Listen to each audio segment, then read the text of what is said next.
Assalamualaikum warahmatullahi wabarakatuh. Nama saya Muhammad Razki Hilahi, NIM 212095, kelas 213A01. Di sini saya akan mempresentasikan artikel radikalisme dan NKRI.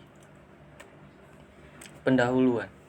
Ideologi yang berkembang saat ini akan terus berkembang dan saling mempengaruhi antar satu ideologi dengan ideologi yang lain.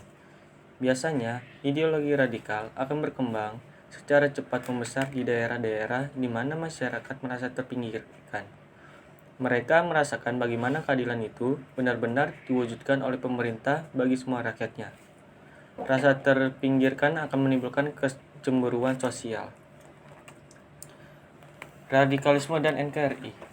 Radikalisme dalam arti bahasa berarti paham atau aliran yang menginginkan perubahan atau perubahan sosial dan politik dengan cara kekerasan atau drastik dan revolusioner. Namun, bisa juga berarti konsep sikap jiwa dalam mengusung perubahan.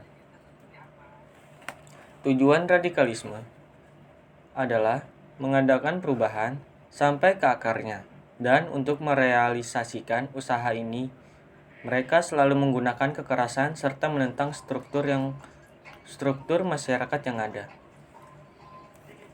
Latar belakang munculnya radikalisme. Radikalisme merupakan respon terhadap kondisi yang sedang berlangsung. Respon ini muncul dalam bentuk evaluasi, penolakan, bahkan perlawanan. Masalah yang ditolak berupa asumsi, ide, lembaga, atau nilai-nilai. Radikalisme tak berhenti pada upaya penolakan, melainkan terus berupaya mengganti tatanan lain. Cara ini menunjukkan dalam radikalisme terkandung pandangan tersendiri. Faktor pendukung munculnya gerakan radikalisme. Pertama, radikalisme Islam itu lebih tepat dilihat akar permasalahannya dari sudut konteks sosial politik dalam kerangka historis manusia yang ada di masyarakat.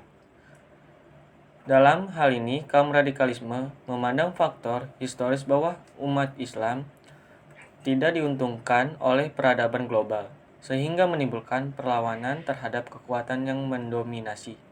Kedua, faktor emosi keagamaan. Harus diakui bahwa salah satu penyebab gerakan radikalisme adalah faktor sentimen keagamaan. Termasuk di dalamnya adalah solidaritas keagamaan untuk kawan yang tertindas oleh kekuatan tertentu. Ketiga, faktor kebijakan pemerintah. Di negara-negara Islam itu bertindak situasi atas berkembangnya frustasi dan kemarahan. Sebagai umat Islam disebut ideologi, militer maupun ekonomi dari negara-negara besar. Cara menghadapi radikalisme yaitu perlu diadakan pembinaan yang baik melalui pendidikan untuk mengantisipasi masuknya paham radikalisme. Radikalisme ancaman terhadap NKRI. NKRI bisa terbentuk berkat perjuangan para pendiri bangsa. Dahulu awal kemerdekaan RI, mereka berjuang sepenuh hati, mereka korbankan kehidupan mereka untuk bisa mewujudkan persatuan dan keutuhan negara Republik Indonesia. ISIS. Pada awalnya, gerakan ISIS ini merupakan sekelompok pejuang rakyat yang ingin melepaskan diri dari cengkraman Amerika dan sekutunya. Namun, di tengah perjalanannya mengalami perubahan arah yang sangat jauh. Akhirnya, organisasi ini menjadi sebuah kekuatan baru yang siap melancarkan perlawanan sengit terhadap rezim yang berkuasa yang dianggap tidak mampu mengemban misi terbentuknya negara Islam. Kelompok yang berideologi keras ini menghalalkan segala cara dalam usaha meraih cita-citanya. Ia serang kelompok minoritas, kemudian ia bantai di depan kamera yang bisa ditonton oleh seluruh dunia. Di Indonesia tidak kalah serunya, para pengikut dan simpatisan aliran radikal terus berhubungan melakukan koordinasi dengan teman sekelompoknya dan terus melakukan kaderisasi. Santoso, seorang mujahidin dari Indonesia bagian timur, sudah berbayat dan menyatakan bergabung dengan ISIS.